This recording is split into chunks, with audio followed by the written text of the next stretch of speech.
if someone says meaning comes from inside out entirely, then the principle on which your morality is on is fragile. So I think it just proves my point that there's still universality that we agree on. That even till this day, that there are deconstruction that occurs everywhere. The Marxists and postmodernists, people are still buying stuff from Shakespeare. And you can apply that to seeing the face in the clouds. You can apply that to wisdom you receive from people with completely different, world beliefs. And in narrative has this non-particular aspect to it. You can see an archetypal story because it's like a number. It's a form. Where theists believes that it's created, and we we have our faith in there. Whereas atheists, we say no, it's random, and then they put their faith in there. So ultimately, it's still faith.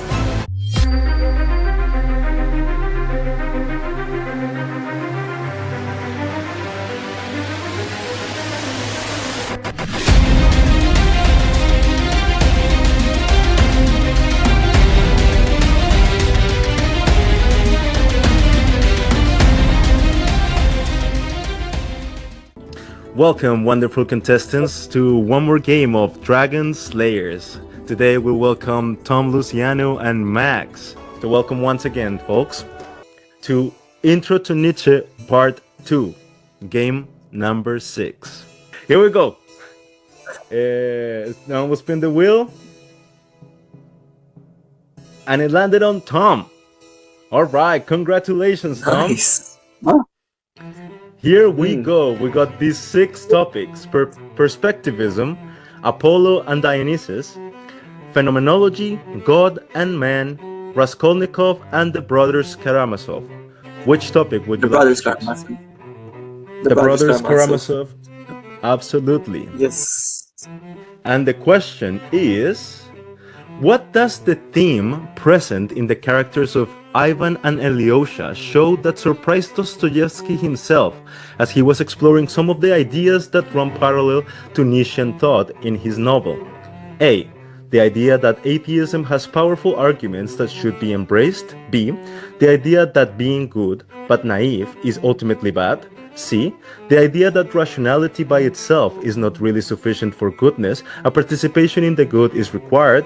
Or D. The idea that we don't need a God to create a morality that makes sense and plunges us towards the future. So B is definitely wrong.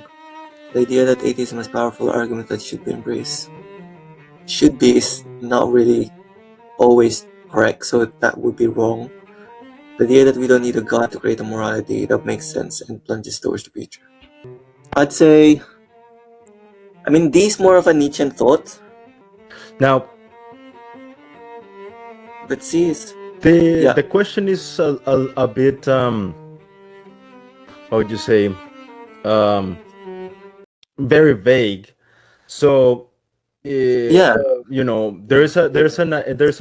room for it to be, a few, absolutely. But I would say perhaps what the question is trying to imply is that it's something that actually it runs parallel to both of their thoughts, but it's something of the implication that are surprising to both of them that they perhaps didn't even think. And Nietzsche didn't really develop it as much, but it's kind of like one of the implications downstream of it. I want to say C, but that's not really Nietzschean. Itself is not really sufficient for goodness. Participating in the good is required because Nietzsche kind of struggled with the idea of good. So Nietzsche is more of a creating a morality. But it's the correct answer for Brother Karamazov. As he was exploring some of the ideas that run parallel to Nietzsche and in his novel. I think I'll go with C. Even though I feel like D is also the correct answer. Yeah, I'll lock in, yeah. Absolutely. And the answer is correct. Yay. I can see how it was very, very vague. That's hard. It was a hard one, absolutely. There's this idea in which Ivan and Alyosha, they're always debating whether, Ivan has these very strong atheist arguments for God. And Alyosha, it's very naive, sort of, but he's also clearly showing that you can always almost tell that he's the better man in the novel. And so, like, while Dostoevsky is exploring this idea of like nihilism and like complete absence of God in like an ethical framework, he still cannot completely grapple why is it that everybody will like Alyosha at the end, Yeah. because he's just like participating in this idea of the good. And this is perhaps the question is a little bit vague in that sense because it's not particularly in Nietzschean thought, because you're correctly pointing out, Tom, Nietzsche, it's very anti-God sort of thing, and he's more like of this idea of the will to power, on the sense of like we ought to like just expand ourselves in the highest possible way, but it's not always clear that some of the implications after you run it, that it doesn't point to the fact that like to be able to actually it's not enough to just have good arguments, have or be Yeah. entirely rational. It's a participation in the good is also required to for it. So absolutely, sir, good job. And so Tom is starting strong with +3 points. And here we go. Max, you got perspectivism, Apollo and Dionysus, phenomenology, God and man, and Raskolnikov. Which topic would you like to pick? Raskolnikov. Raskolnikov it is, good sir. And the question is, what is the most profound theme that Dostoyevsky develops with the characters of Raskolnikov that Nietzsche only develops partially, philosophically? A. Raskolnikov wrestles with this tension between morality and cowardice and rationalizes murder to be moral in his situation. Determined to kill the immoral people, he assumes the role of the Superman, but then quickly finds himself in hell as a consequence of his action. B. Raskolnikov contemplates how others beat up a horse and feels the injustice in it, which shows how much of a free spirit and righteous individual he was. C. Raskolnikov is constantly contemplating the idea of living a life in which he is useful and powerful for his family, which leads him to recognize that the right decision was in order to make things right for everyone, not only himself but all those who were being abused. And D. Raskolnikov encounters that there is an unconscious universe in his mind which can be accessed to assess the way in which one should act in the world in order to achieve transformation. This is harder. This is an even harder one. I must concede that, absolutely. I must say. I think, judging by the question, that B isn't a philosophical thought, really, that Nietzsche explored. It was part of Nietzsche's personal life, the horse story Peterson mentions. And D seems a bit wild. I don't think it's D. Now,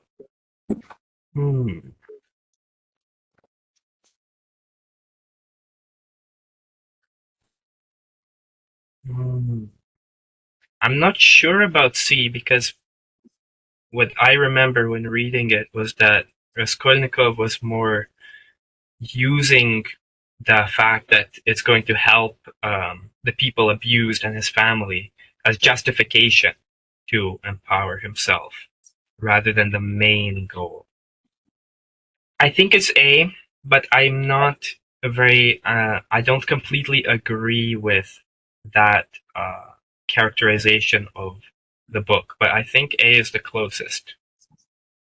Absolutely, sir. We're locking in A? Yeah. Absolutely.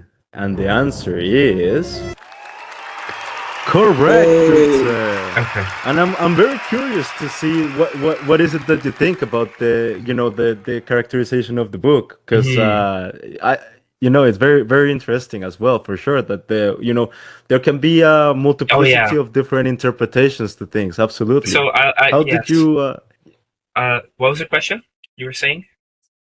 So it's interesting to me that the reason I think perhaps why I framed it like that is because what appeared most salient to me was this idea where, like you said, Raskolnikov is like wrestling with this idea of like, oh, he's using it as a justification for like doing something to try to get away with murder, Mhm. basically, right? Eh, but then there's this like this idea that's very Nietzschean idea of like, oh, is it that he is actually moral insofar as he doesn't do it, or is it more that he's just like a coward because he Mm. cannot find the strength to do it so far, you know? But then once he does it, there is this like clear, thing that you can notice in the book, that is like almost as if the complete, what would you say, the complete feeling of the book changes entirely. Mm. Like at the beginning he's more like wrestling internally philosophically about this, all of these ideas, and like this very like internal struggle. But then after he commits the act, is like he just like descends down into hell, because it's just like he just have to grapple with the idea of the act that he just committed, and then he just he rationalized this action, but then now it's well, he cannot escape reality at the end, Mhm. or he has to face reality and then he has to escape, and then he's like feels all this guilt and this like acceleration of the pace of the book, where he's like trying to hide himself, and he's like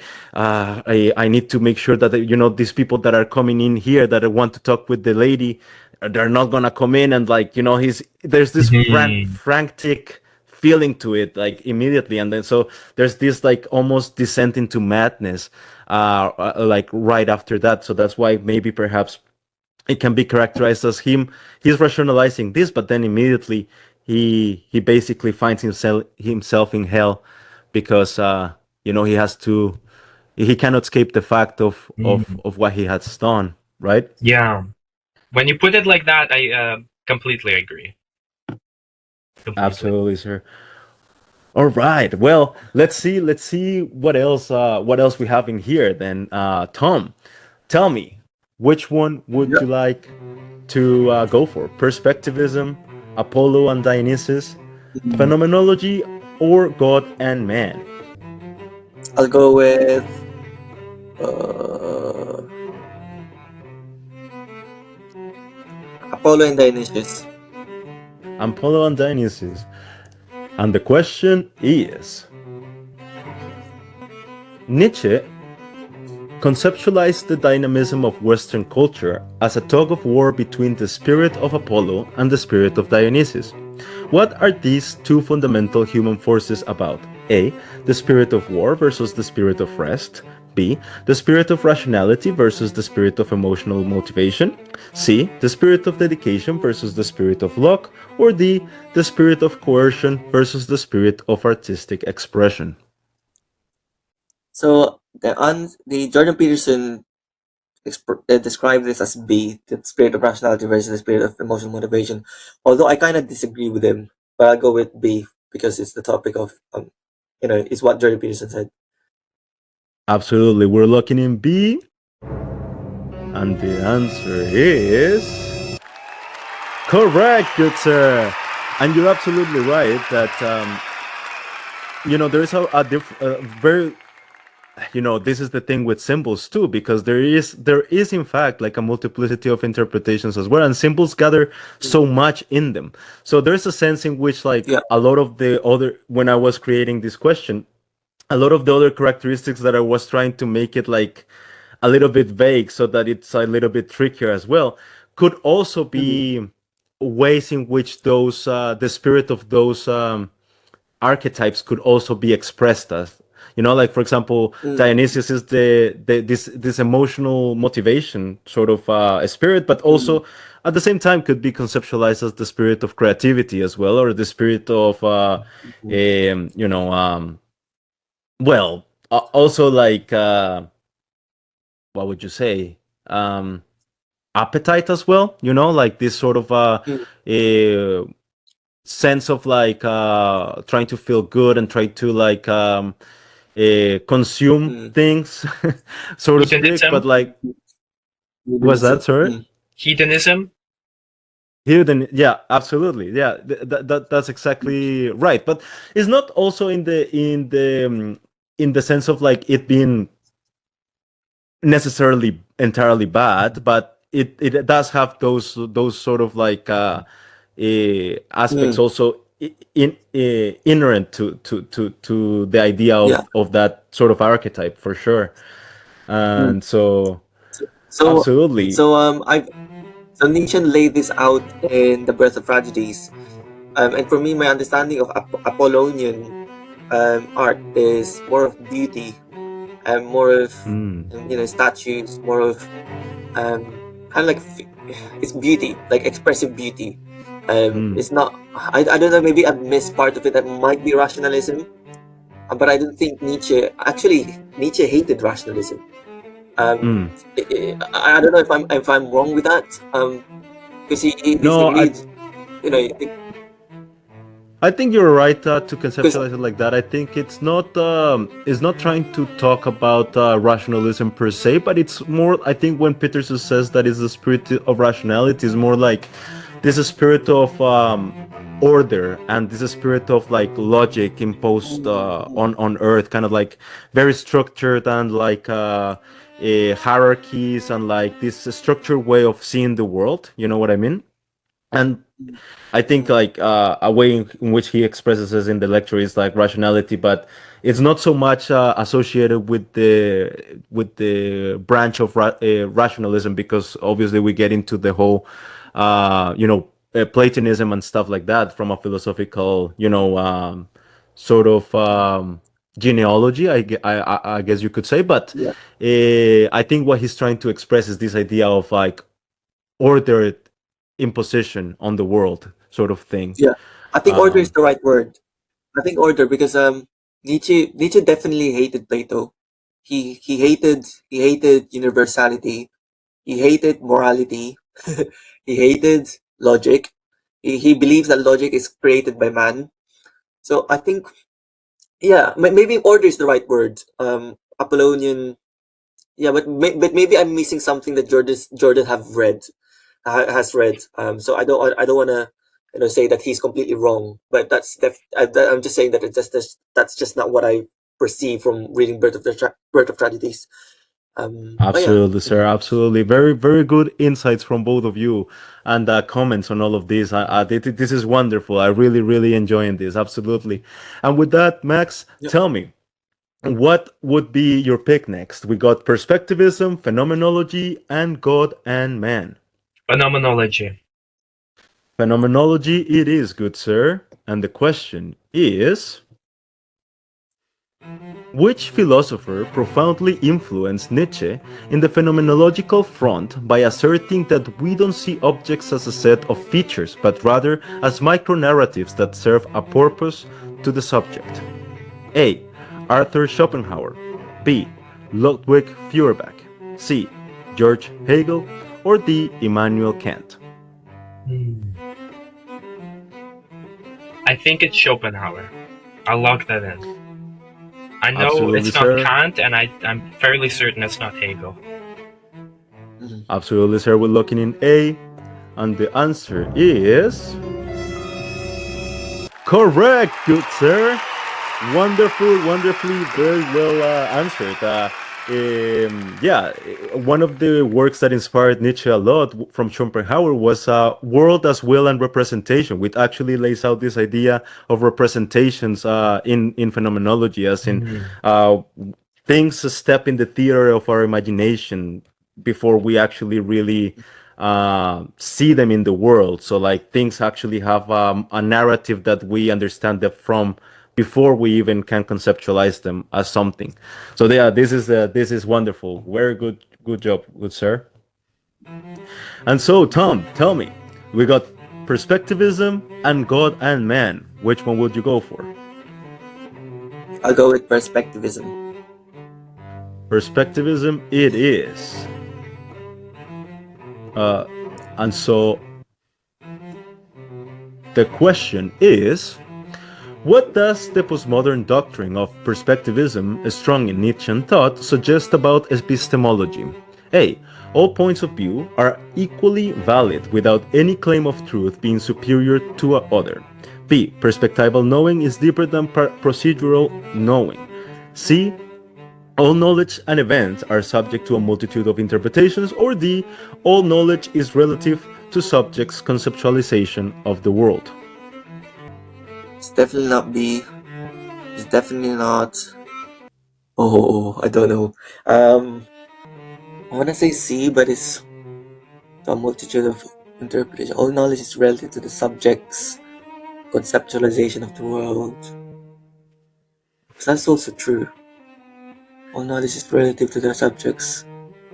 All points of view are equally valid, without any claim of truth being superior to other.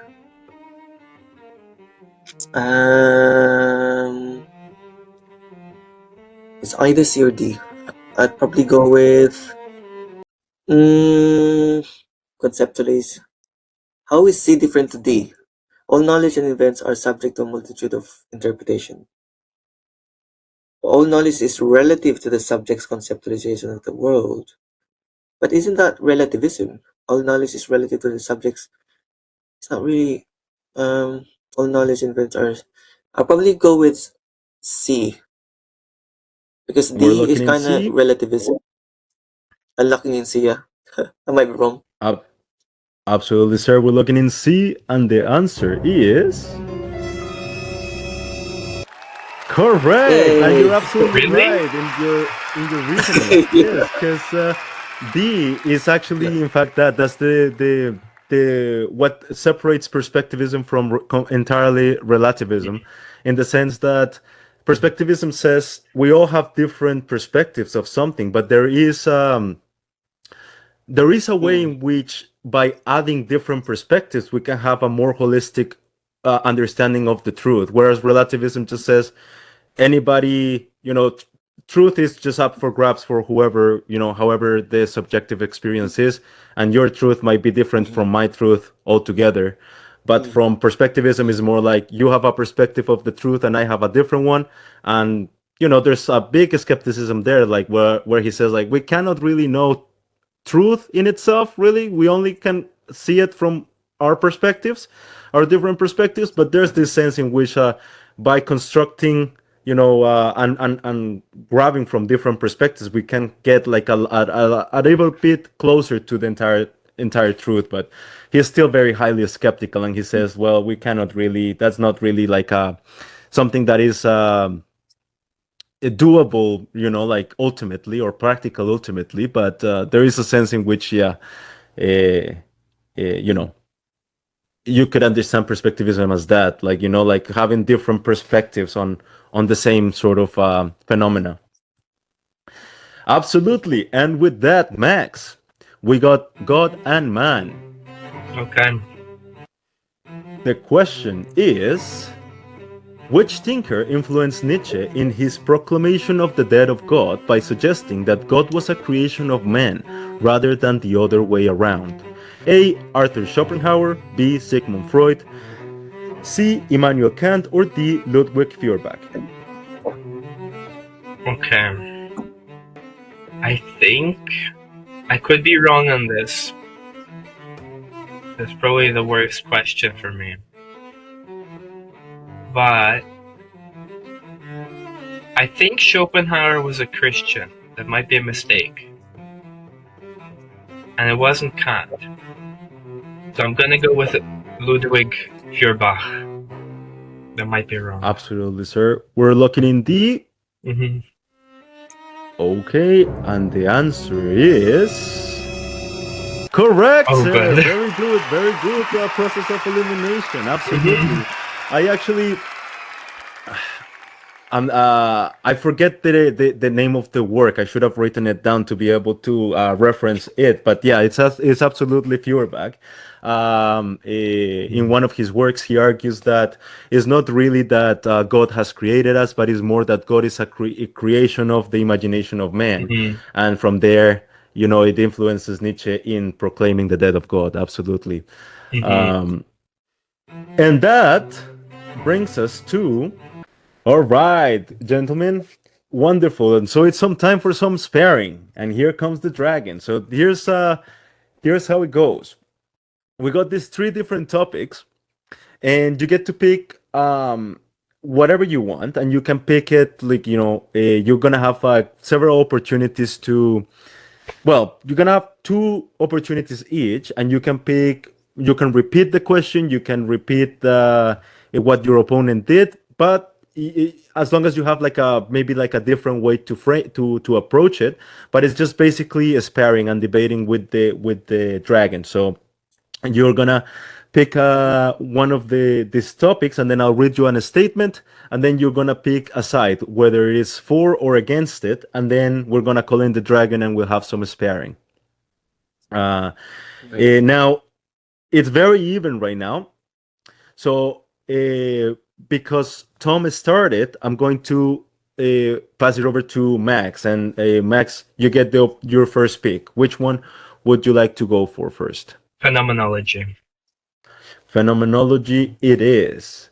And the statement is, in phenomenological terms, to conceive of objects as micronarratives that serve purposes is to go a step further towards recognizing that things have a telos, at the very least relative to the subject who is experiencing it. If we construe reality as having a fractal structure, then we could say that just as there are micronarratives, there must also be a cosmological narrative that has a final cause, thus supporting the classical teleological argument. Would you like to argue for or against this statement? So the argument is that if we take for granted that we understand things through narrative, that there must be a greater narrative. Absolutely, right? sir. Yeah, I believe that's what basically the argument is saying is, yeah, there is not only micronarratives on the sense that we experience certain things, but there's also a grand plan, so to speak, to the whole existence. There's a complicated argument. It's hard, yeah. Can you elaborate on construing reality as having a fractal structure? So a fractal structure meaning that as this, in the same way that, for example, something happens at the cellular level, it can happen at the individual level, or at the relationships level, or at the states level, or at the cosmical level. So it's like this, the pattern repeats itself fractally, almost like the branches of a tree. I'll argue for. You're gonna go for? Absolutely, sir. Let me just call in the dragon, 1 second. All right, Max, show me what you got. How are you going to defend this? Okay, so you can sort of picture reality as having this sort of structure as follows. I might have to rearrange the thoughts as I go, but hopefully it won't get too complicated. You can almost say that a quartz crystal has drive, it has a motivation, or because it has a internal logical set of principles that it must follow by, or else it'll become something else. Right? This is the law of non-contradiction. The quartz has to be quartz. It won't suddenly turn into lead. So it follows the drive, and it literally grows into a quartz crystal based on an internal, consistent set of structures. And this, you can take it sort of all the way back to the Big Bang, in the sense that there had to be direction, there had to be a focus, there had to be drive in this way, which is narrative in some way. And to layer another argument on top of that, if we bring a theological argument into this, personally, I think if you ask theologically what God is enough times, you have to admit that God is existence, that everything that is God, or else the concept of existence. If God isn't existence, then God exists, and existence is a concept which allows God to be. which means God is not all powerful. So God and existence have to be one. I think that's the logical conclusion. And if God and existence is one, then all things have this internal logic necessary set of rules to follow by: drive, direction, narrative, all the way down and all the way up everything. Interesting. So let me just sort of summarize your argument to make sure that I understand it correctly. So you're saying that basically we can find this way in which things have a purpose, and we can find it in accordance to its properties and its characteristics, and how it's um, design, so to speak, or how its essence, it actually tells us the purpose that it has. And so insofar as anything exists, it has and has an essence, it has a way in which it's becoming something, and it's like it's striving towards something. And then you can analyze it even from the idea of the Big Bang, starting for a purpose and going towards an end. And then you bring in the argument that God must necessarily exist for us to be able to understand things logically as well. But not only that, because it would be a logical fallacy to think about God as apart from existence, because it's a necessary thing for God to be one with existence. Is that what I'm Yes. correct understanding correctly? Absolutely. So I actually really, really like this argument because, it sort of points towards this idea, or this Platonic and Aristotelian idea, both, of this idea that there are certain forms and ideals by which things are judged, and there's also, also from the Aristotelian perspective, the things, how we can understand the essence of a thing actually tells us its purpose. And but let me tell you this as well. Like, let me ask you this then. If we consider then, for example, Nietzsche, and then he says, there's not really a grand narrative. Why do we necessarily need a grand narrative when we are maybe the ones who are producing all of the logic inside of our minds, and we just impose this sort of logic as we create it as we go? And then he says, for example, like things like the problem with thinking about logic is that we have created it ourselves, and then we find it everywhere because we ourselves created it. And then to be able to make things intelligible, and so we find it everywhere because of that. What would you say to this very compelling argument from Nietzsche then? So Nietzsche would say that. Could you maybe reiterate it in condensed? Yes, absolutely. Let me just sort of like reframe it. Mhm. Nietzsche would say more like, maybe perhaps logic is not something that is innate, and something that we are actually, it's not part of the objective reality. It's Mm, something that we create right. subjectively, and we all sort of negotiate this type of logic. And then because we created it to be able to communicate between each other, then we find it everywhere. And that's why it seems almost mystical, the fact that we continue to discover these logical patterns. But then it's not really, it could be possible that it's not really that is just um, because we have created this sort of like language and this sort of way of understanding each other through using the means of logic that we imposed in the world, that we created. We continue to find it, and because of that, we think that it's everywhere, and that it's something that it's like objective from the reality, but in reality is something that we created ourselves.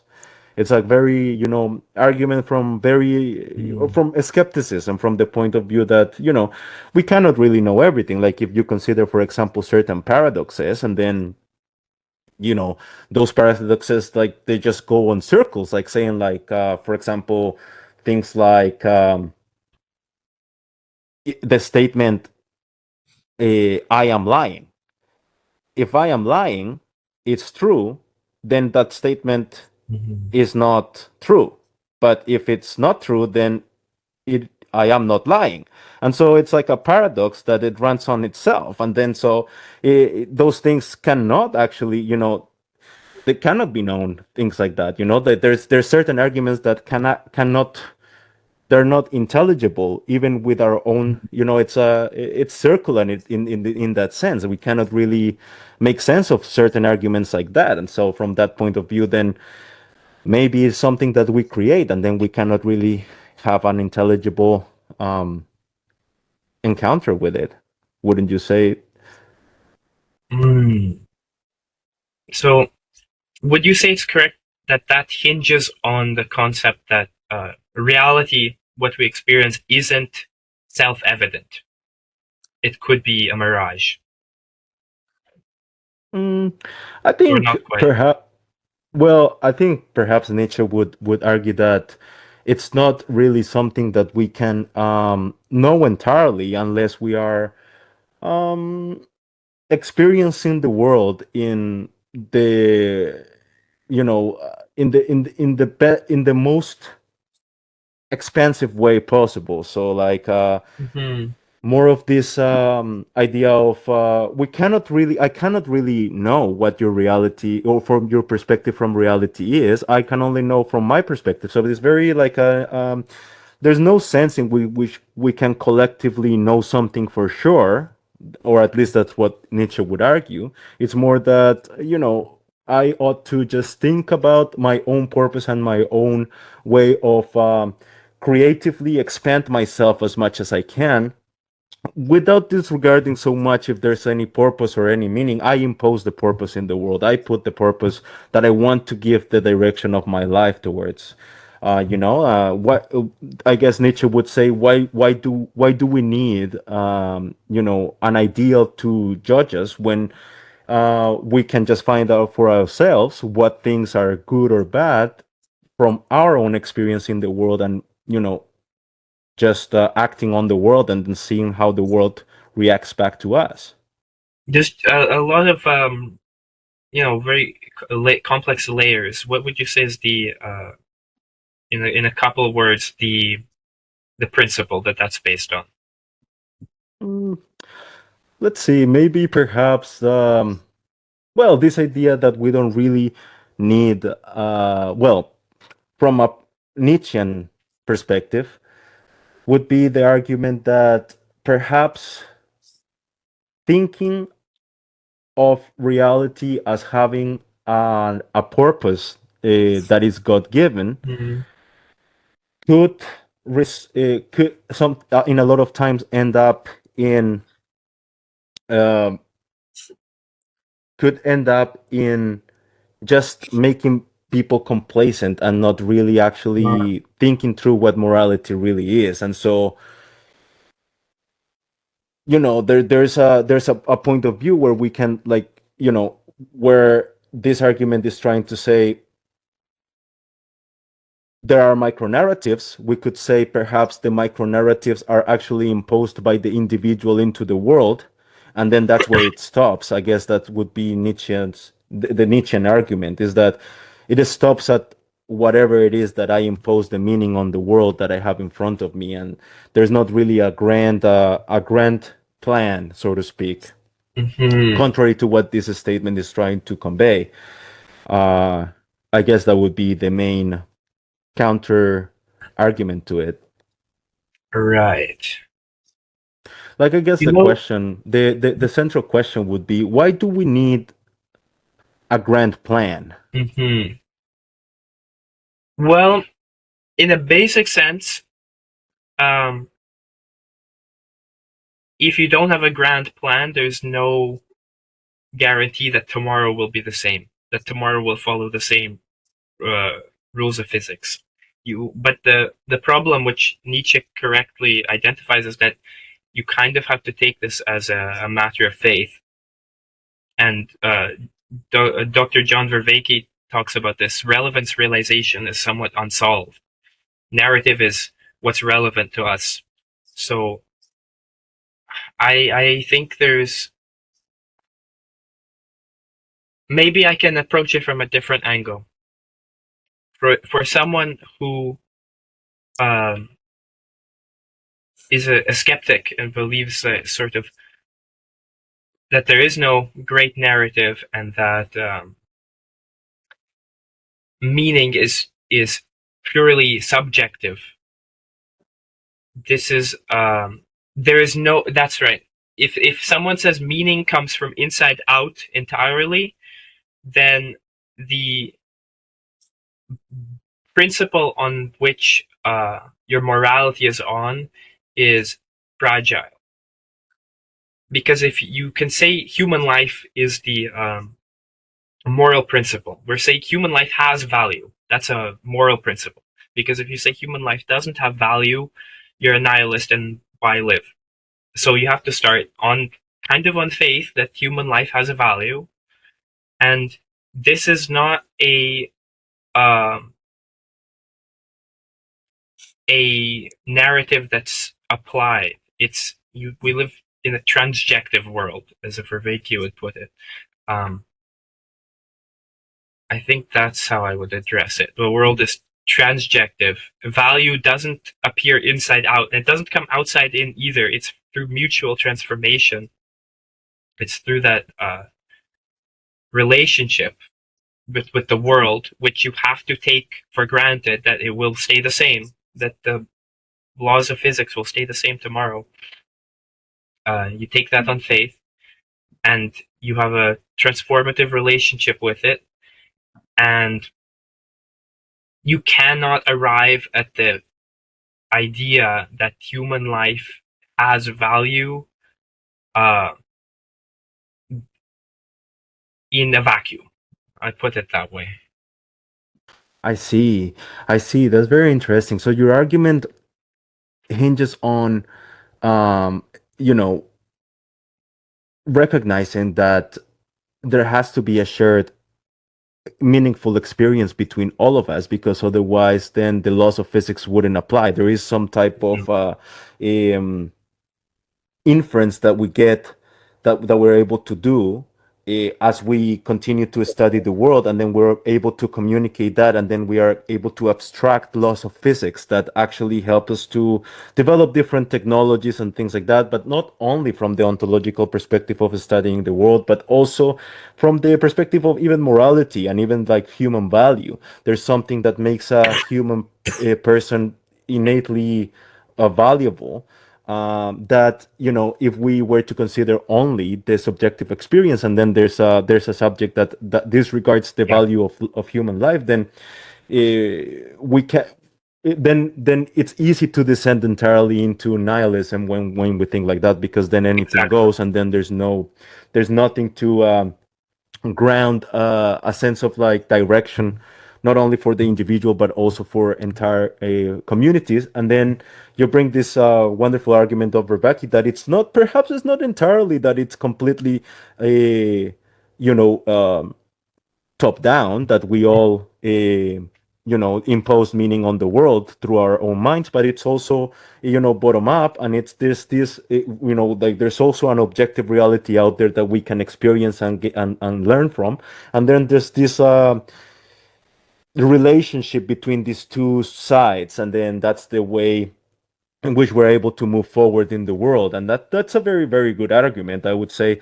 I think, wouldn't you say that perhaps also, in a way, because the subject that is experiencing the world with this dynamic process between these two parts, it's also in a way implying that the subject is not only a thing, but it's also becoming something, because it's Mhm. transforming.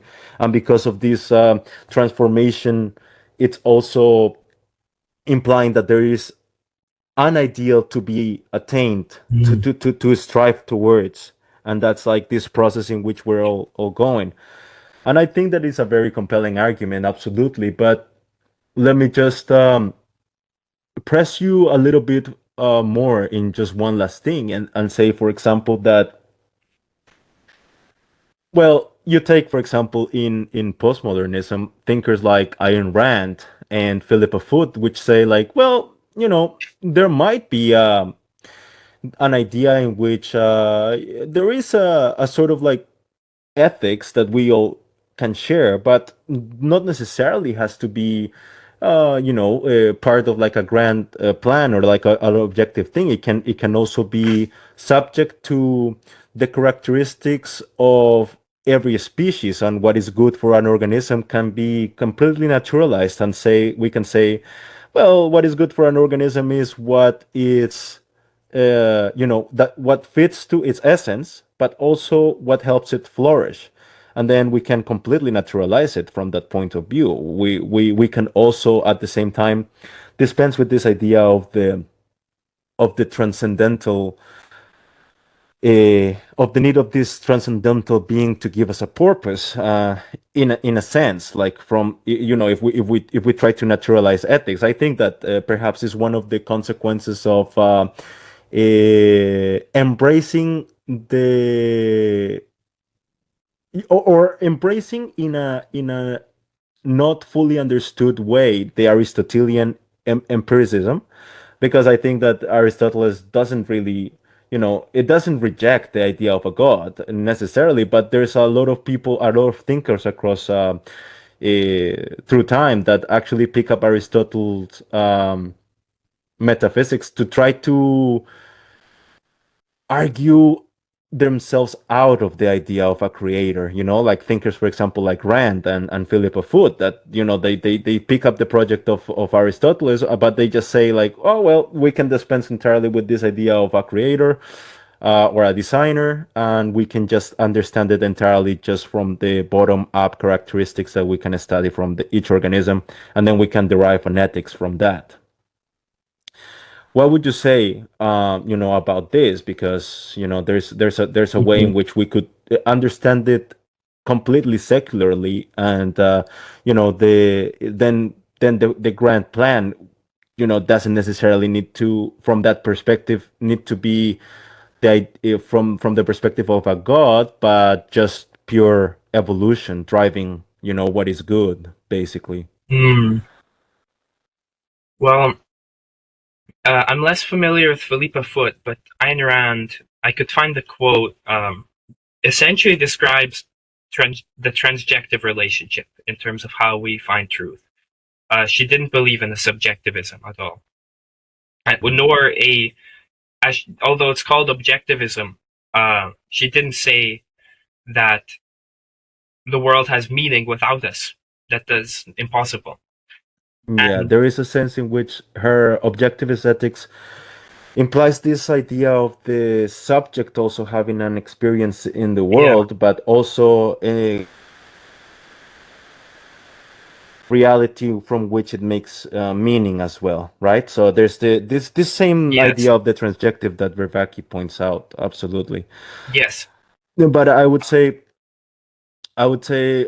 guess the focal point of my argument is that she while she acknowledges this, and she picks up the Aristotelian metaphysics, and the Aristotelian project again, and presents it back one more time in a very powerful way. I think it's very true what she says, but what is interesting is that she doesn't want to acknowledge the presence of a creator in all of this. She wants to say we can understand it entirely secularly and just derive our ethics from it from an evolutionary standpoint, rather than have to include, say, the idea of a god. What would you say to this argument? Well, it really boils down to how we want to define God, how we want to understand it. And like I mentioned earlier, if you logically have to come to the conclusion that existence and God is one thing, the same. God is existence. And as I mentioned, this universal drive, this direction, this following of principles is inherent to the world as we know it, which we do take on faith as essentially. Then all of that is God, and all of that as a whole has direction, which is a, a narrative, it's a movement. And if that's how you, because if that's how you conceptualize God, then it's not really addressing the idea of a creator, but I think that's an even deeper level of hypotheticals. It's sort of, it doesn't, I don't think believing in a creator in a traditional sense changes a metaphysic that you can talk about. Because right, so traditional sense, we could boil it down again to two: creation with direction, with purpose, and random creation. Right? What theological argument traditionally is that creation had purpose, direction, narrative. So the opposite of that, what the atheists argue, is everything is up to random chance. There's not really any other option. Creation happened. I think we can kind of agree on this, right? Otherwise, we'd say that there's an infinite number of steps backwards, which is, I think Kant said this. I haven't finished, but in the Critique of Pure Reason, if we view the world as that reason demands an end to the series of consequences. It's for us to rationally be able to have rationally continue, we have to agree there was a beginning. So in that sense, there was a beginning, and you could say it was either random or it was with purpose. And all of this that I talked about is relying on the idea that it has purpose, because it has an internal motivated direction. I think this might be similar to what some people say, is that all matter is conscious to some degree. I'm not very familiar with that. But the argument is, I would put it in my words, is that the quartz has to be conscious of its own structure in order to follow that set of rules, to not become titanium or lead. If it was random, you have there's no direction, there's no purpose, so there's no promise that things won't suddenly change tomorrow, as I've been saying. So all of that, if you believe that tomorrow will follow the same rules as today, then there was a creation with direction, narrative, and purpose. And the alternative leads to nihilism. So if you want to be life affirming, and if you follow the rational necessities, you must believe in creation with a direction and purpose, which means that not in a exactly traditional sense, but there is a grand narrative, there's a direction. And I think there's was there something else I need to touch on? No, I think you did very good, Okay. good sir. Those are all very compelling arguments, and I think that you really wounded me this time, but I'm gonna get you next time for sure. Ah. That dragon got what he deserved. All right, good sir, good job, good job. That Thank was you. very good, very good. And so with that, Tom, tell me, how would you rate Max in his performance today? Right. From 0 to 5. I honestly wanna rate it as I'm gonna rate it as a 4, but I wanted to rate it as a 3 because I feel that it's your stance is for and against.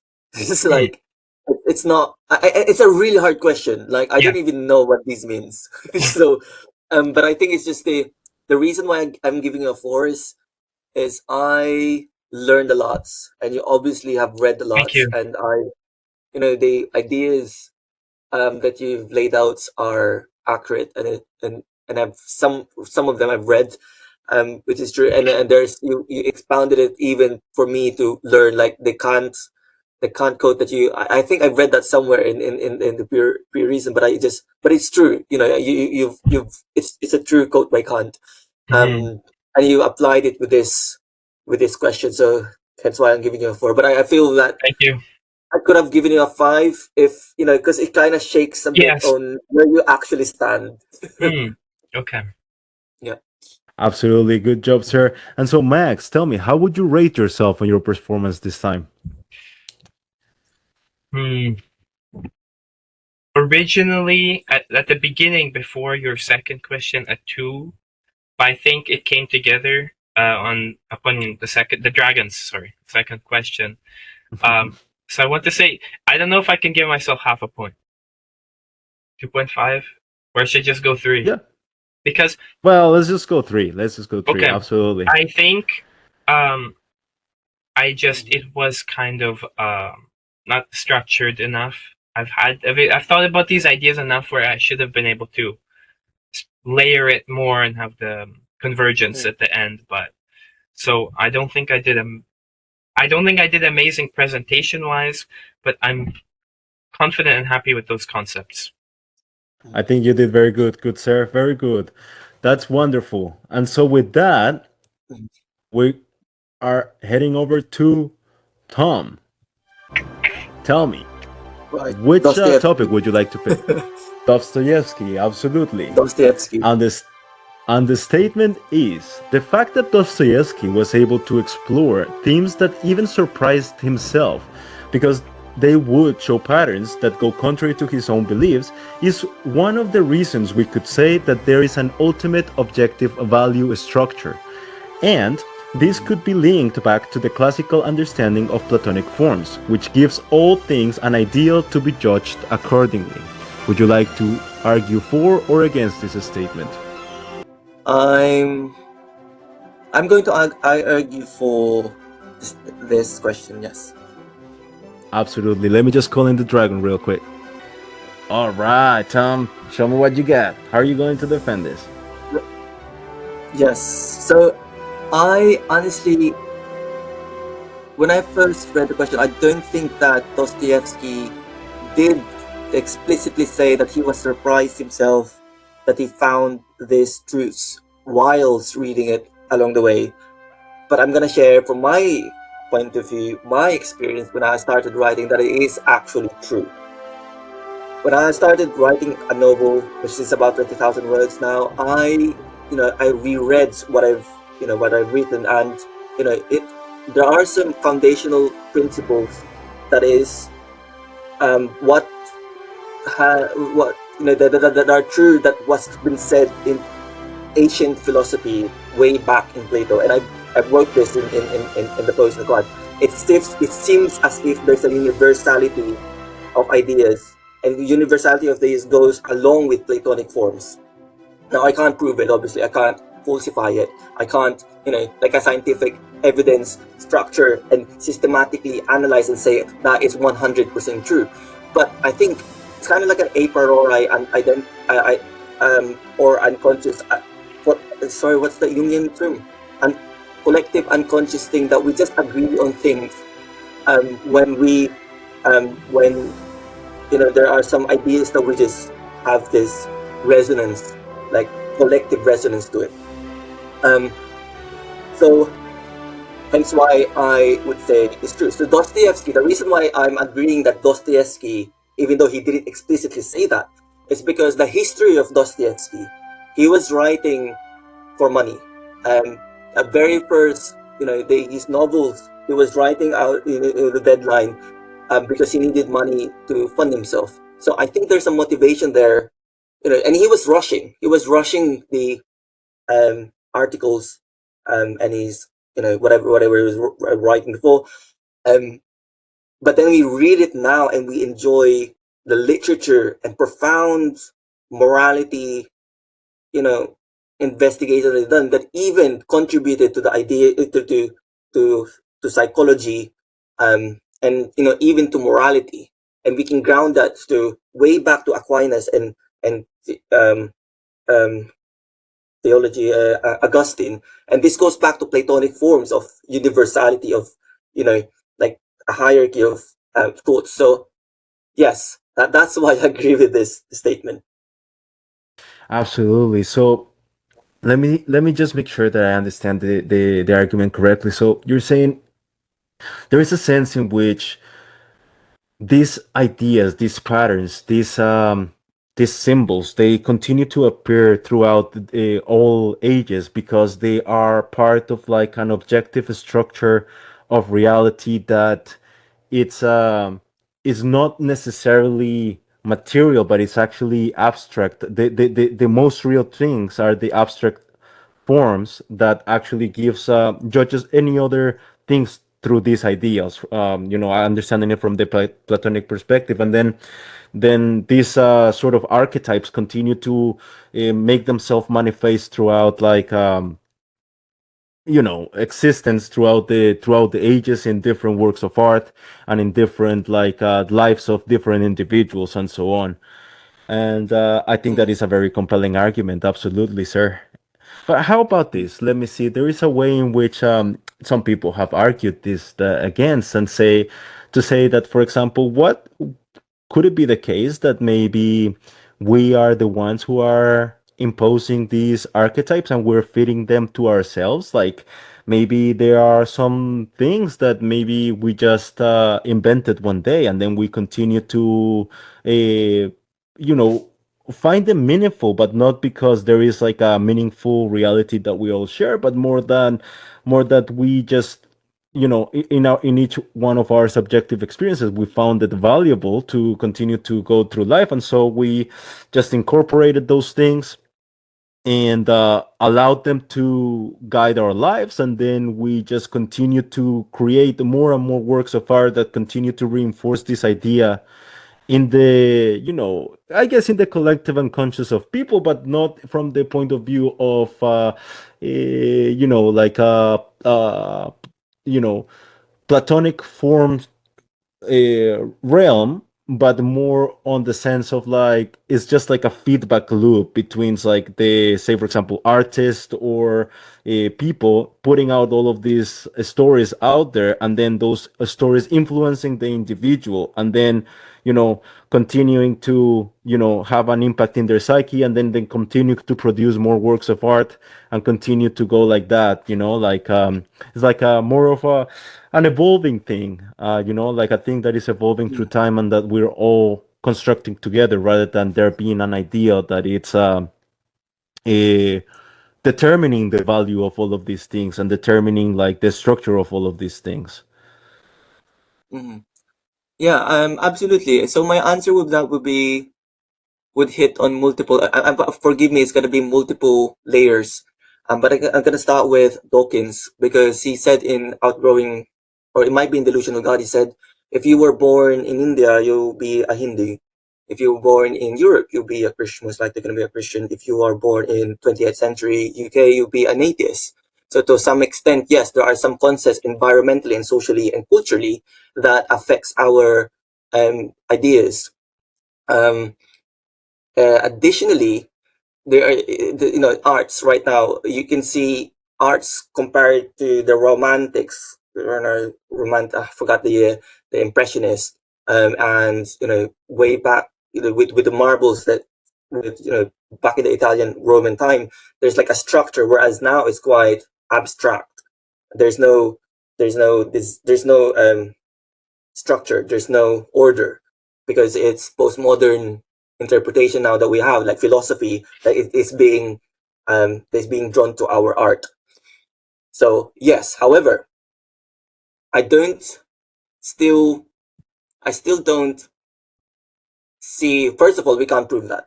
Nobody can say, yes, we all have subjective perception, so therefore it's true, because the opposite side is also true. Because I, have experience, because I work as a nurse. There are some people who have this idea of what is good, such as being nice to people. That's just, you don't.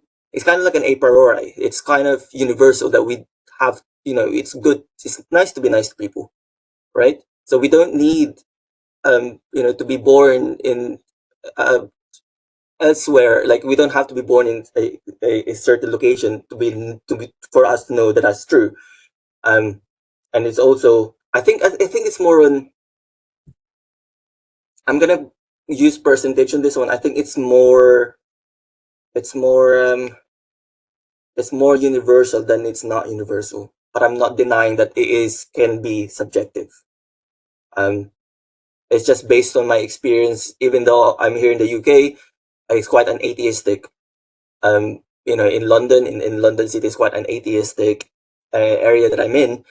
But is as if they are Christians still because they work hard, they have family, they look after their kids, even though conceptually they may say that they're not.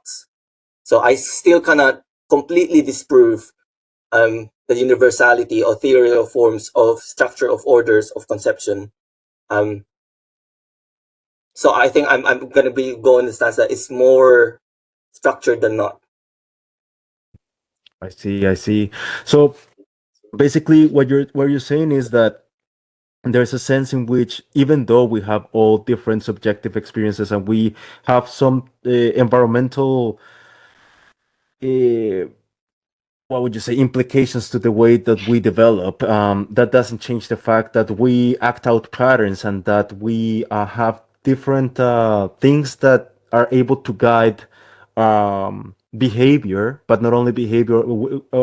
It gives us the ability to judge what a good behavior and what a bad behavior is. For example, this idea of being nice, for example, or different virtues, for example. We cannot dispense with the idea of a virtue just being, or like try to think of the idea of a virtue just being entirely subjective, because then there wouldn't be, you know, it wouldn't be a thing. It would just, the concept of a virtue could not exist, because then we wouldn't be able to pin it down if it's just up for grabs to whatever definition people give. And because of this, Mm-hmm. there's this idea in which, yeah, maybe there is some implication of how the environment reacts to us, but it's mostly fixed ideal that we go by, and that even if we reject them ideologically or whatever, like there is a reality that we actually have to live, and that we actually have to partake Mm-hmm. on a daily basis. Yeah. Yeah, Let me let that's me a let me very try to magnify it. Let's say it's quite a common knowledge for everyone not to murder people, right? So that yeah, idea goes into this box of we agree on these things. It's common idea for us not to steal stuff. So again, this goes into the same stuff. Is it common idea for everyone to legalize abortion? Right now now we're divided. No, okay, this goes on the subjective realm.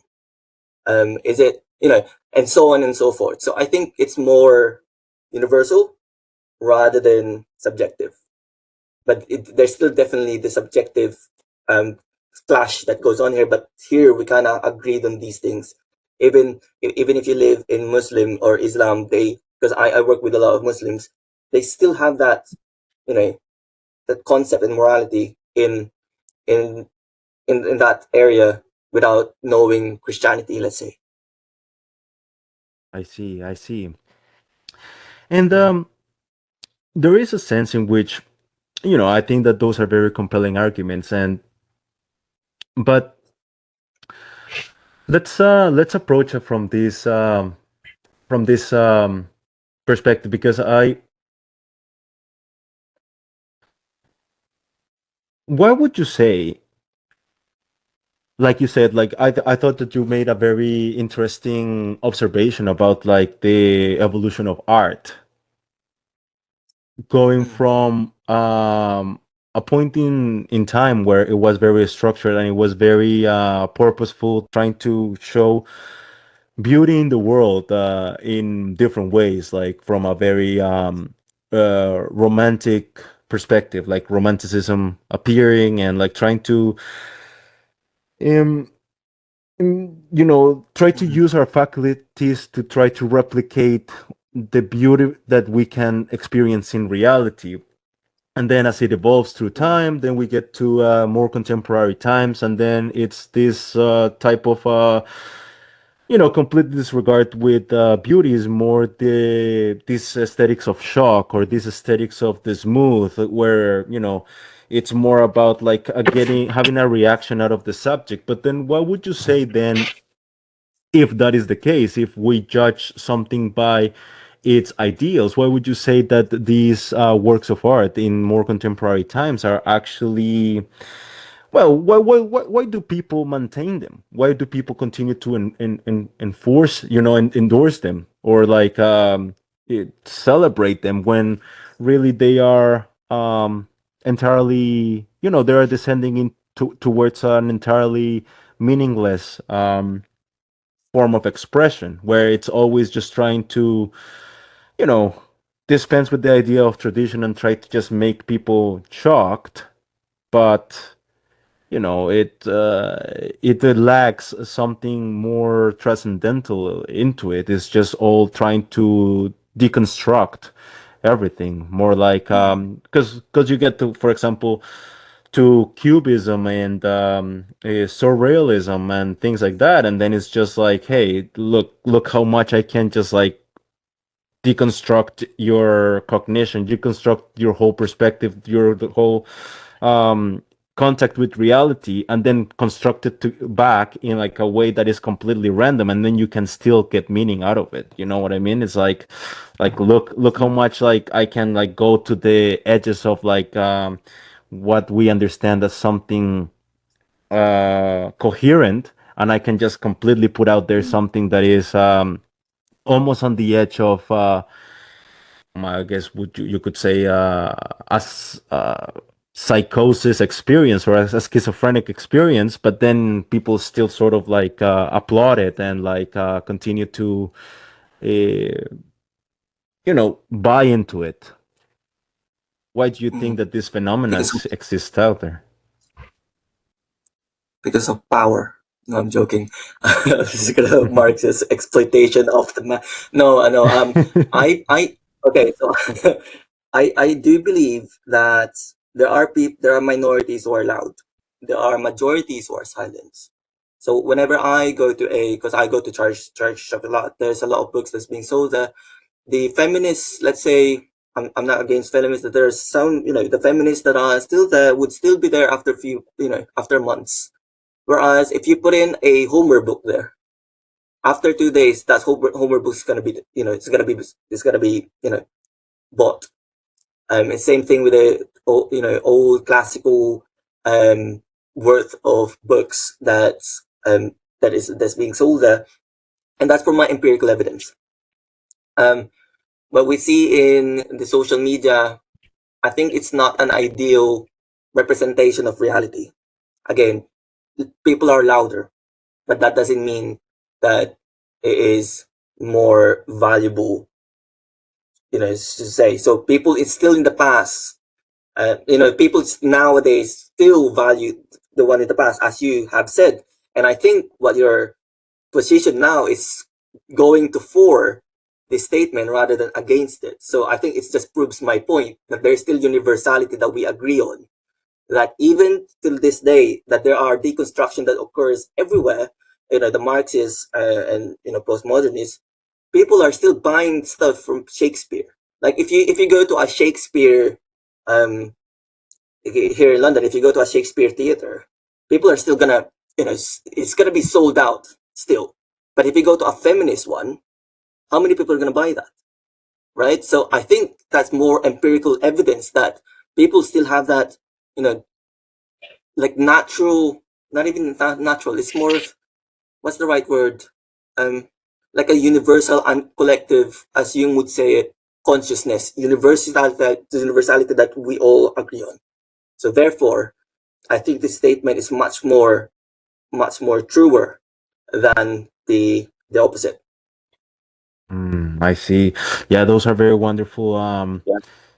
arguments because, especially pointing out that this idea of the postmodern critique, that when you run it to its conclusion, it just descends into this deconstructionism that is not really helpful at the end. And I think that Mhm. the critique that you're putting forward is a very strong one.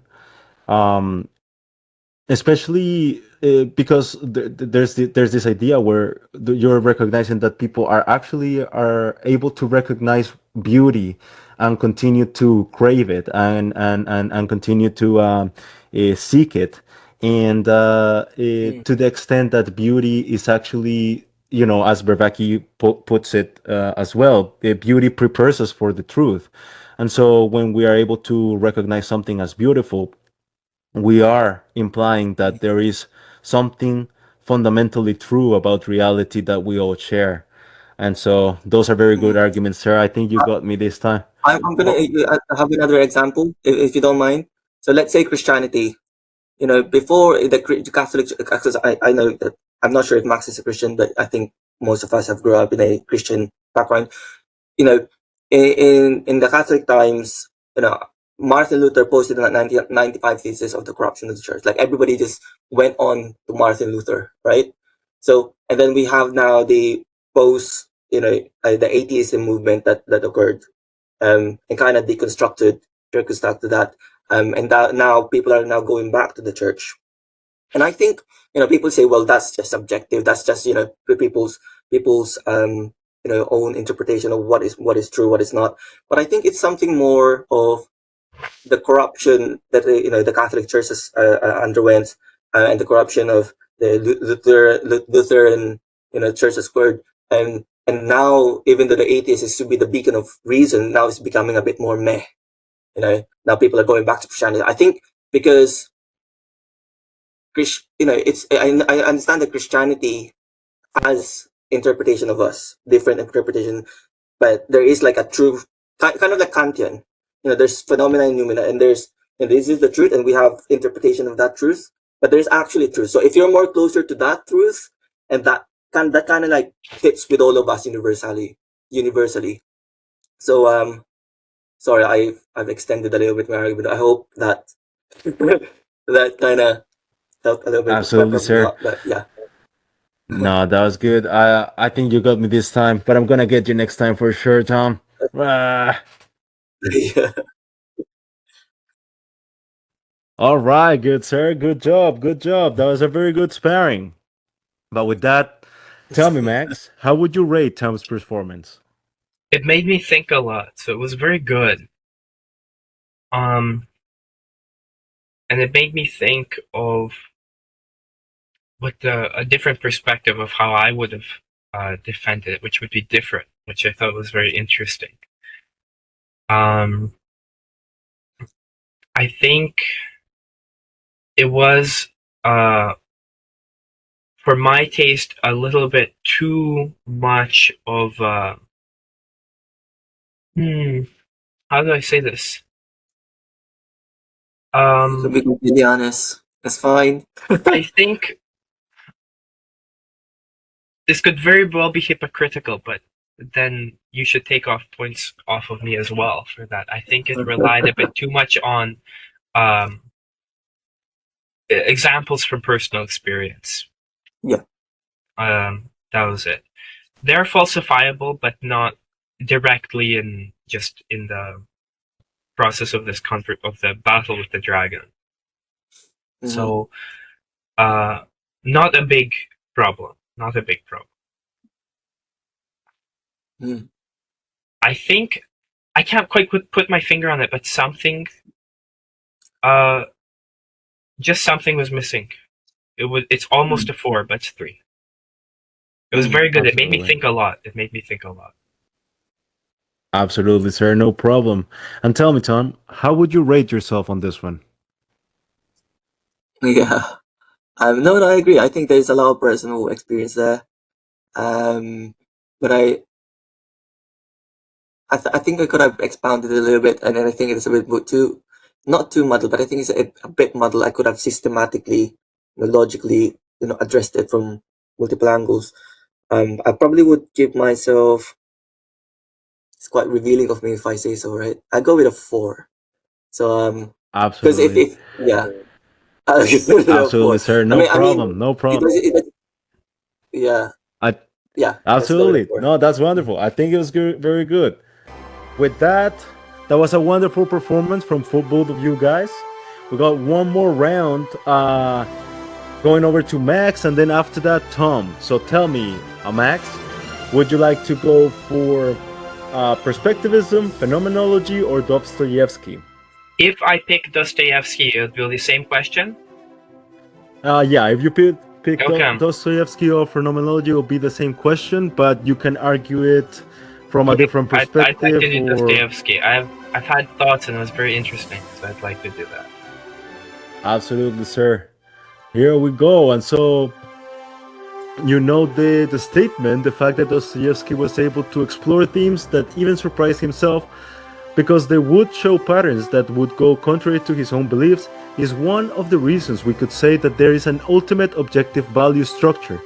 And this could be linked back to the classical understanding of Platonic forms, which gives all things an ideal to be judged accordingly. How would you like to go for or against this statement? For. Absolutely, sir. No problem. Let me just call in the dragon then. 1 second. All right. Max, show me what you got. How are you gonna defend this? So, I think the most comfortable way to approach Platonic forms is in math, because in using Vervaeke's definition of subjective, which cannot be separated from the objective and the relationship. The subjective meaning what's of the subject. Math is a kind of, practically speaking, it's practical, it's pragmatic, because you can take an apple, one, and you can cut it into an incomprehensible number of pieces. Digits in the real world are purely for our, not pragmatic, but utilitarian purposes.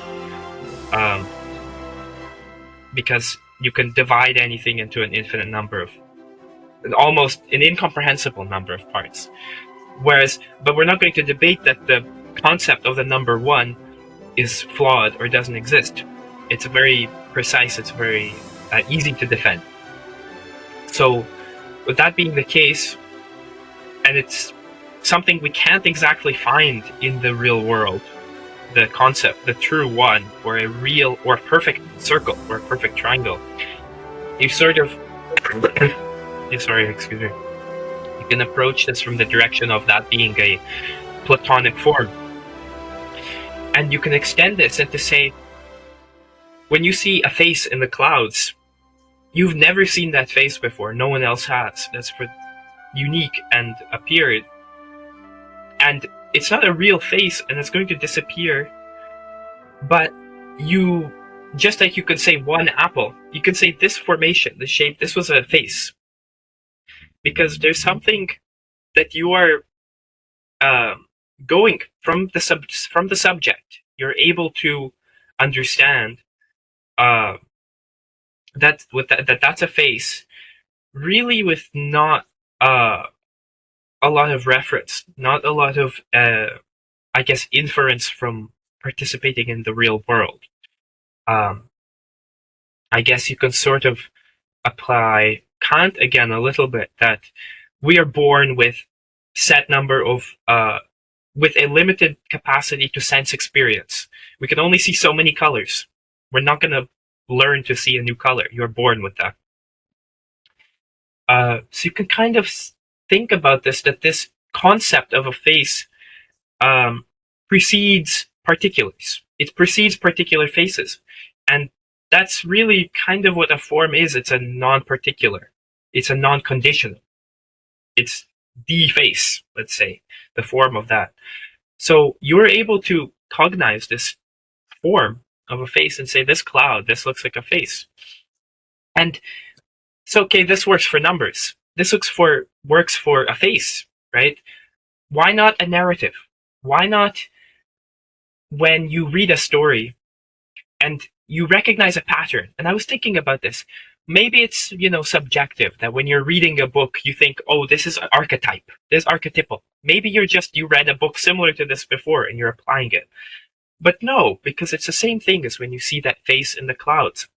It's your ability to capture the pattern isn't, I would argue that it's not uh, based in just empirical inference in this sort of way. That you have this ability to recognize the pattern, but it's not just apples to other apples in a sense. You're not saying this is similar to something I've read before. You recognize there's an archetypal story. And the sort of evidence for this is that you find similar myths, similar fables in cultures, ancient cultures, which were totally separated, which were, didn't have any contact. And a kind of more anecdotal example, you can ask a Buddhist monk, you can ask a old Christian, you can ask just a very nice old kind man for wisdom. You can ask all of these for wisdom. Often they will say the same thing. They'll say the same applicable piece of wisdom, because this is a universal, almost place of reference that we're reaching from. It's like the number one. You can have number one is coming from the subject, kind of, right? Maybe the subject has a connection to the form of place of forms, but that's not. I'm not going to argue for that. I'm not going to argue it's purely subjective either. We're going to say with the premise that that a number is a Platonic form, for sake of argument. And you can apply that to seeing the face in the clouds. You can apply that to wisdom you receive from people with completely different, world beliefs. And in narrative, narrative has this non-particular aspect to it. You can see an archetypal story because it's like a number. It's a form. I see.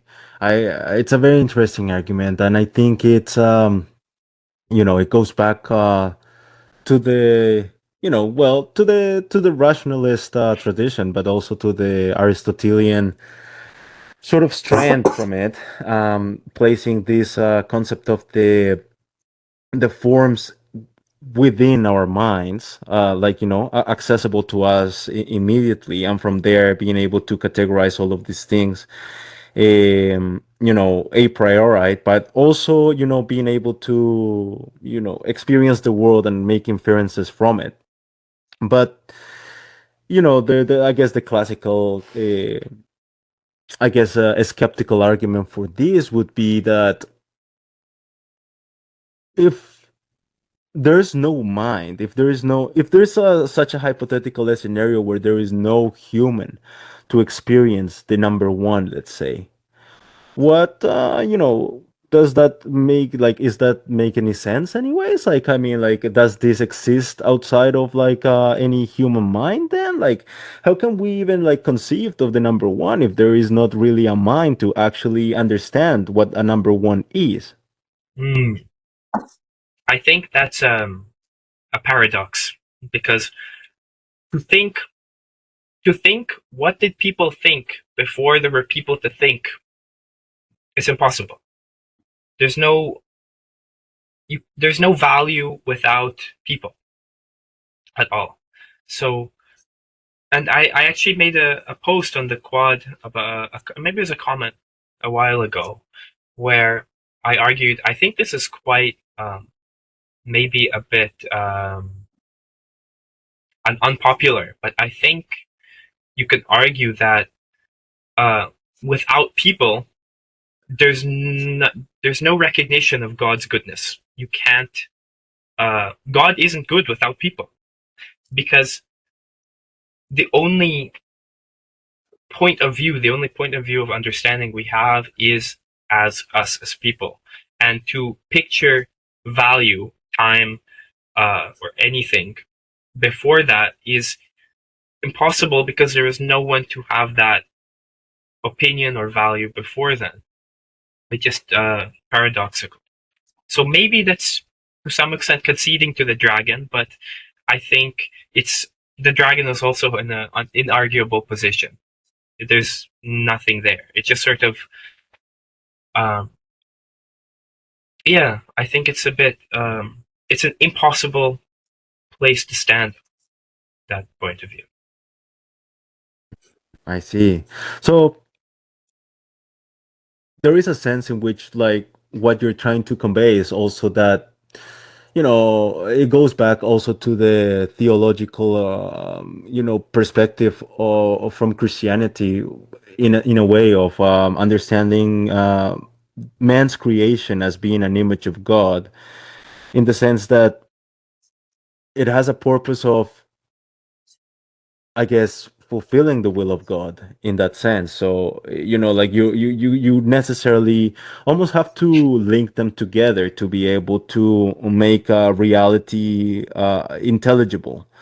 Um, but and that is a very compelling argument, because then like you said, like, like it is a paradox. Like, if there is not really a human mind to actually experience all of these things, then what would be even the purpose of all of it, right? Mhm. But at the same time, it's one of those things that, and I think this is one of the reasons why, a lot of atheists hold their ground in it, is because it's one of those things that cannot really be proven, and so you kind of have to, at some point, make a commitment to what you put your faith on, and then just run with it, and then actually experience the world from that framework that you decide to commit to. And so it's very interesting, to say the least. But just to push a little bit farther into it, well, let's think about the idea of Dostoyevsky himself, because he was an atheist man himself as well, and he was trying to also, wrestle with this idea. I don't know if he was like entirely atheist or not, but he was one of the, I guess, one of the central um, axioms of his work was wrestling with this idea of, like, what would happen to a morality in the absence of a god. And would you say then, in that sense, that if that we are able to produce compelling godless narratives, is that like an actual thing? Because then you actually, then we go into things like, for example, the existentialist tradition, and then you take a look at, like, the works of Mhm. Jean-Paul Sartre, or Yeah, Camus, right? yeah. And they themselves won Nobel prizes in literature for their literary works, and their whole thing is, there's no God, basically. Mhm. Their whole thing is trying to create these characters around this idea, and then seeing what emerges from it. So, would you say that, if we don't really have an idea of, can we actually create godless narratives, and to the extent that these narratives are compelling to us as humans, what does Mhm. that mean then? Like, if we understand it, why are they compelling if they are completely trying to invoke something that is, you know that's trying Mhm. to advocate for a godless narrative? Right. I think I hope you don't see this as a cop out, but if, like I said, if we boil down what theism versus atheism it's is creation with direction or random. And actually, The Stranger, that's Camus, isn't it? Or is it? Yeah. Okay. The Stranger by Camus is actually a perfect example of a world of random chance. He's just going through the flow. He doesn't care if tomorrow's different. It's completely allowing the world to operate randomly. And he decides, the character there decides not to, he has no drive, no direction to do anything. This is actually pretty much a perfect example of what a metaphysic based on random creation is. So I think it's impossible to have a compelling narrative because, I mean, The Stranger is sort of narrative in a superfluous manner.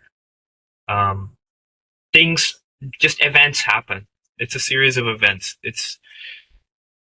There's no transformation, right? So a compelling, transformative, mutually transformative story is impossible unless you believe creation is motivated and with direction. So I think, uh, I also think that arguing for a kind of traditional god, which is a like almost something like Zeus, very uh, anthropomorphic, is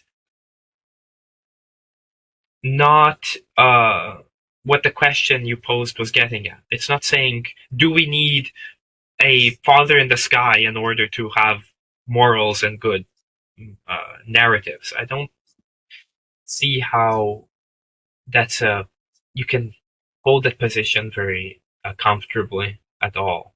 That there needs to be, Zeus out there basically to uh, ascribe these things. Whereas if God and existence are the same thing, and existence is motivated with direction, that facilitates all of this and narrative. So I find that pretty easy to answer, but I hope that was,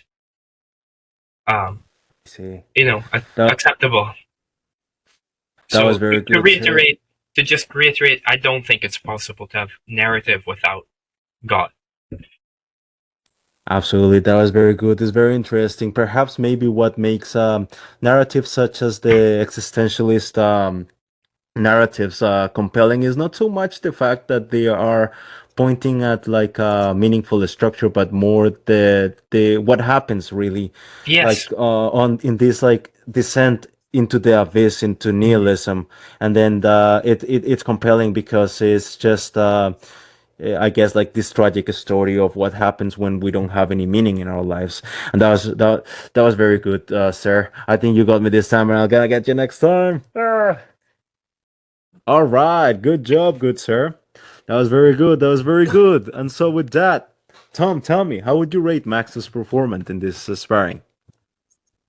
Yeah, it's interesting on how he expounded it. And I've learned a lot from applying mathematics in that even. But I feel that I was looking for more of a Dostoevsky theme, Mm. and I feel that I didn't see it there. Although he has expounded a lot on the Platonic forms that even I didn't I need. Yeah, I guess I didn't say it explicitly. I found a lot of those themes in Crime and Punishment. yeah, This what I was saying, this like sort of um the Raskolnikov is mm, in this he's the sort of pure enlightenment, the idea of yeah, godless, just pure scientific rational direction, yeah, and he decides rationally, okay, this is doing A, B, and C will result in good things. yeah, And that's how he convinces himself to do murder. And yeah, it's almost like the romanticism oppresses him and makes him yeah, miserable. So I think I didn't say it explicitly, but it yeah, influenced those thoughts a lot. It did. yeah, and so that explanation would have been, would have been fitting, and I think it's more of the discovery of Dostoevsky while he's writing Mm, those this novel. And again, I don't think. I mean, I don't even know if whether Dostoevsky explicitly said that I discovered this through while I was writing this. But it is kind of in evidence there. mm. So with that, I probably would give it,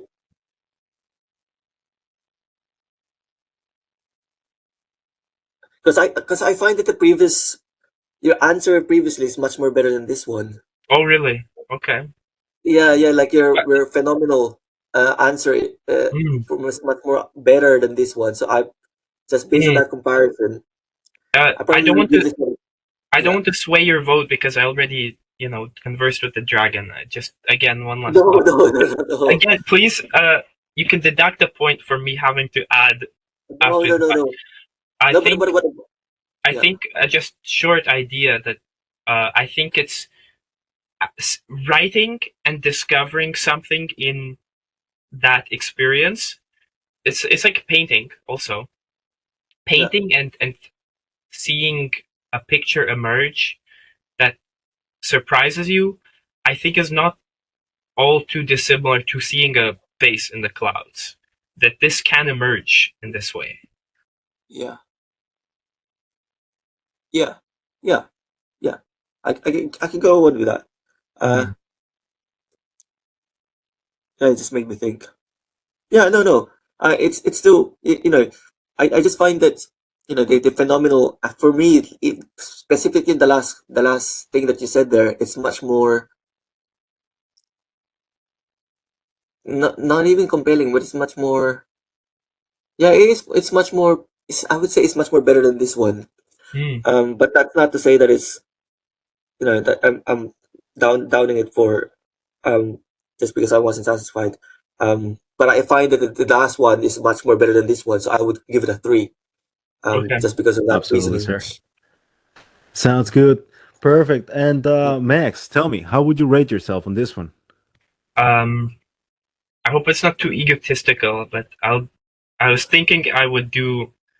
I felt other than what I missed and had to add post Dragon Yeah. Mortem, um, that holistically I was quite happy with that. So I sort of thought I'm going to give myself the same amount of votes as Tom gives me. So also 3.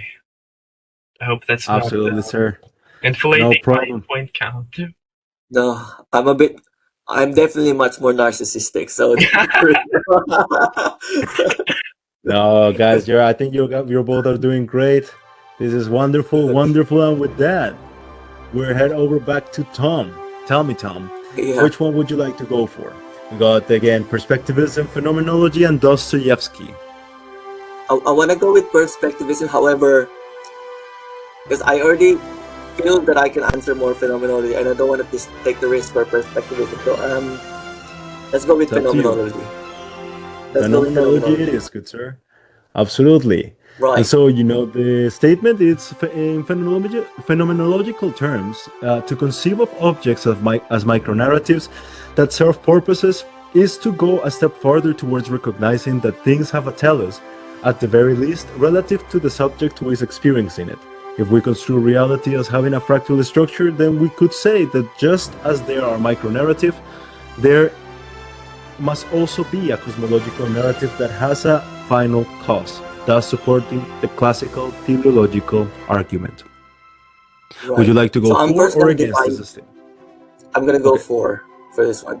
absolutely. So I'm gonna first define things. All right. So empiricism But, is okay, how these. Yeah. I'm just gonna call the dragon while Oh, you dragon, the while dragon. you yeah. Yeah. Just gonna say, Resuscitate him. all right, Tom. Perfect. Show me what you got. How are you gonna defend this one? Right. So I'm gonna first define terms. Right. So empiricism is the sense, how we see things, how we perceive things. Objectivism is the object itself has its own, like, independent of our mind. Like, if I'm not in this place, there's like a cup, like kind of like a realism. There's like a intelligence that is in this, that is, um, if you look at a random car, um, if you don't come from a modern society, you come from a tribal society, you kind of have guessed that somebody has created it, right? So there's like an intelligence that's in that objective without you knowing, because if you perceive it, you still don't know because you're from a tribal culture, right? But you know that this didn't happen out of nowhere. It just didn't happen. Like it didn't appear. Phenomenology is our experience of it, like conscious experience of it, and how we, as from the lecture, I see this not as a cup, but it's something to drink on. it can be used as a weapon if you smash it onto someone else's head. So with that individual layer, I can now go on to the higher level. The world, if we experience it, you know, like the classic, what's his name? Catholic, Aquinas argument that we are suspended and something is sustaining that, right? The gravity itself of sun and moon, moon and earth and our other planets are sustaining that, our earth, and none else yet at the moment has been discovered that has life in it, right? So we can suppose that it has been made for a purpose. Now next, the evolution biological argument that from natural selection, each organism has its own purpose, right? A plant has its own purpose, a predator has a purpose, and so on and so forth. A human has, we don't know because we have our own rational mind. Now we have, now going up to the supernatural, no, Aquinas is also already supernatural, but going to another category is, if there is no purpose, or there is, there's no classical theological, there's no God grand purpose, then that, for me, that statement itself is contradictory. So if the question is, if you're arguing against this, that questioning itself contradicts itself. So it's random, meaningless statements that, I shouldn't answer, or should, it's like nothing, there's no interaction there because everything is just random, right? Now the question now would be, what is the cosmological narrative? And I'm going to quote Ben Shapiro on this one because I think it's brilliant. This goes back to, I forgot what he quoted there. Is we don't know because we have finite minds and God has an infinite mind. How can we know that is infinite if we have ourselves and know that we are finite mind? So therefore, I would say that yes, we do have a classical theological argument based on the evidence that there is an intelligent, like the classic Aquinas, that there is an intelligent design, that something is sustaining us, that there's a first mover. If all of that is evidence towards, if all of those concepts are true, then the likelihood of cosmological argument is much more higher than non-cosmological classical theological argument. I see. That's very interesting. So you're saying that basically, I guess one of the strongest points that you bring forward is that this idea that if we just understand that the world is meaningless and completely random, then we can that is not tenable, because then anything could be arguable, and if anything is arguable, then nothing means anything. Is that one of the arguments that you bring forward? And that's Yes. interesting. And so, like there is a sense in which, like, the classical teleological argument, like you were saying, it has to do with this idea of the first mover and and God sustaining the world, and endowing it with purpose, and creating it for a reason, and having a final cause to it. Mhm. But then, mm, could we say, in the same way, because there is a shift. There's a paradigm shift that happens after the publication of The Origin of a Species with Charles Darwin, in which Mhm. society kind of like takes a drift and says, like, well, there was all of these arguments for the existence of God, and they were very compelling and stuff, but like, now that we have a process for the way in which things evolve and the way in which things kind of like structure themselves in relationship to its environment and continue to evolve in that way, we could in a way completely dispense with this idea of a creator, because then all we have to understand is that things have a purpose in relationship to their needs that they need to fit to their environment. What would you say to this? Mm. Because there's a sense in which after the publication of The Origin of a Species, we have been on this project of trying to secularize the world in order to sort of remove superstition. But not only that, also in the sense of like, well, you know, like, because there's this sense in which, like, um, I guess, to make it even more paradoxical, the gospels say, like, by their fruits you shall know them. And then you have to also think that, from the publication of The Origin of Species, it revolutionized science and the way that we do, we explore the world as well. And from this perspective, a lot has flourished and emerged and has been very fruitful to a certain degree. So what would you say to Mm. this sort of like I guess argumentation or perspective from a more I guess evolutionary biological framework? Yeah. So I would say first, we don't know whether the theory of evolution is 100% true. I do believe this majority of it is true. However, part of it still has question in mind. My question is, why are there still monkeys around, or why are there still, the evidence of some fossils? I still see those type of, there's like a recent ancient fish that they've discovered. So why has that fish not been evolved? Second, how reliable are they testing the carbon dating that we have? We don't know whether that's accurately, it's like 50 million years of um accuracy. Like how for me it's difficult to not even just falsify, but it's just difficult to. It takes faith for you to say that that's true, but I'm not saying that it isn't true.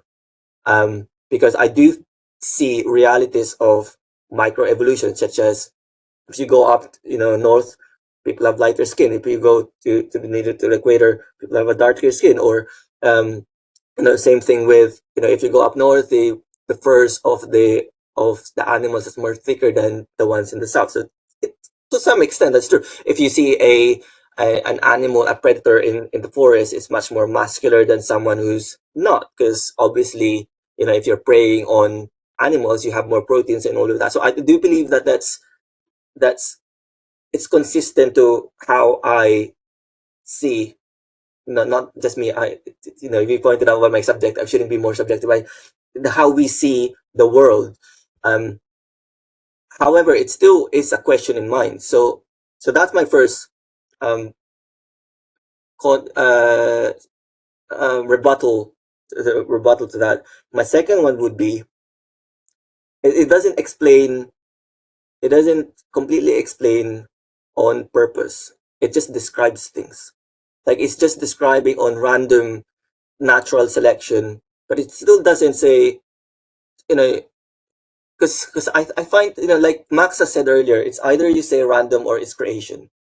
And I think that's kind of like the main theme of theists and atheists, where, theists believes that it's created, and we we have our faith in there, whereas atheists would say no, it's random, and then they put their faith in there. So ultimately, it's still faith, right? It still doesn't define. It still doesn't answer the question. It's just define things. So it's just, yeah. It doesn't have any theological. It doesn't answer theologically on what we are. It's not answering the question for me. Um, yeah. Yeah, I see what you mean. Lastly, So yes, yeah. I'll stop there. I'll stop there. Mm. no, it's okay. Yeah, I see what you mean. It's in this sense in which, like, you know doesn't have to be entirely incompatible, the fact that we are describing a process through which things evolve, and the fact that there has to be an actual purpose to things, or a final cost to things, so, a final plan or meaning to the whole experience. And I think that to that extent, it's like a very strong argument, because when you really think about it,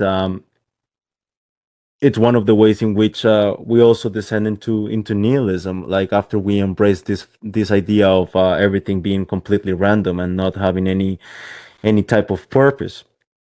Yeah. Mm, So, it's one of those things that are mm, very, very. It's a very difficult thing to argue again. mm, Like, against this idea of like things having purpose, because otherwise, then, by the same token, even though we have been able to, I guess, advance ourselves, like, materially and technologically, a lot in the past few centuries, just from like this type of process of studying things. mm, By the same token, it has also created a lot of challenges, like cognitively and psychologically, in society as a whole. I mm, guess, like, to have one, just to push it just a little bit further. Um, let's just think it in terms mm, of, okay, we can understand maybe that there are some micro narratives, and some, maybe perhaps there are some macro narratives, but why is it then that we all seem to still try to impose our own narrative in the world? Like, for example, say the feminist lady, seems committed to imposing a certain type of a structure of reality on her reality, like on everybody around them. And to the same extent, say, for example, the chauvinist or the racist person, or mm, the critical race theory person, or the DI person, the conservatives or the liberal or the right wing activist versus the left wing activist. And we have this sort of like battle between different groups trying to impose their meaning on reality. And which kind of, mm, like, to a certain extent, it is a way in which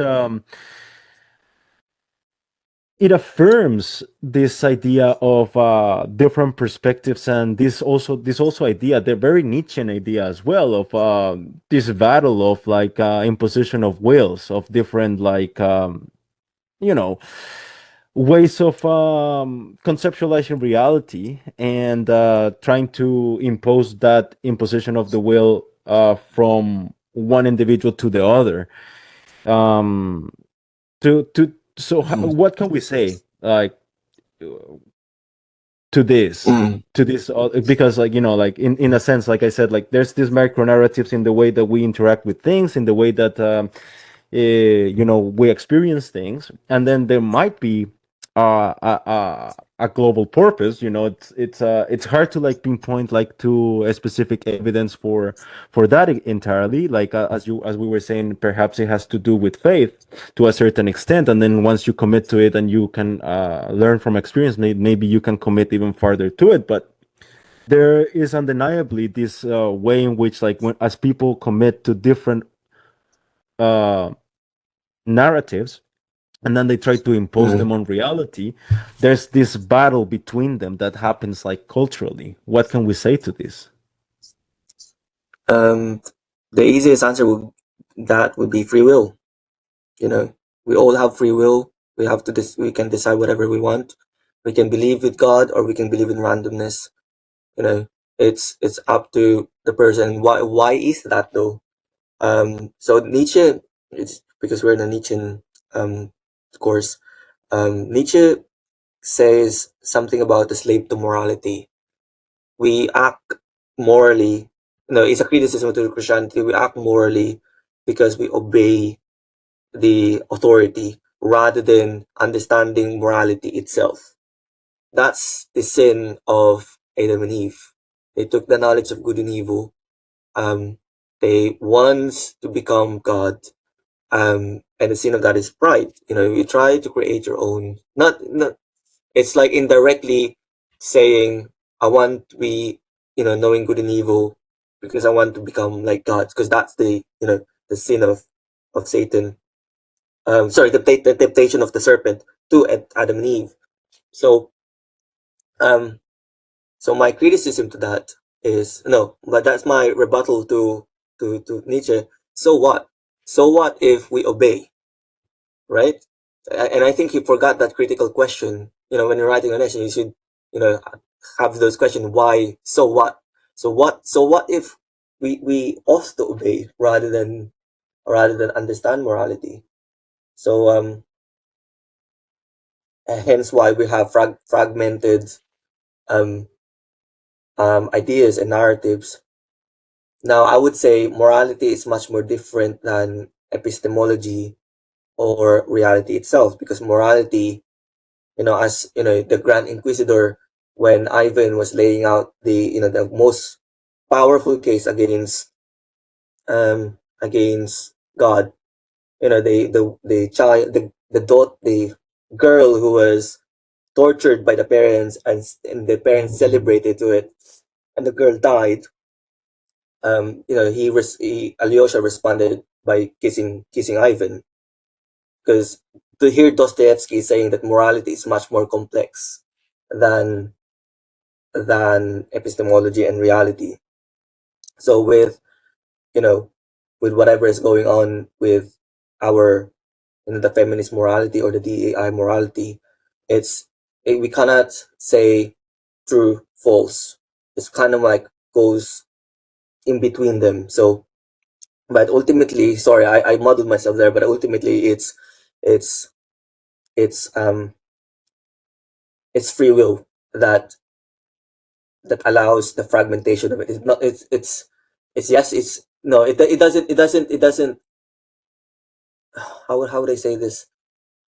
It's free will that allowed it, but it doesn't mean that there's no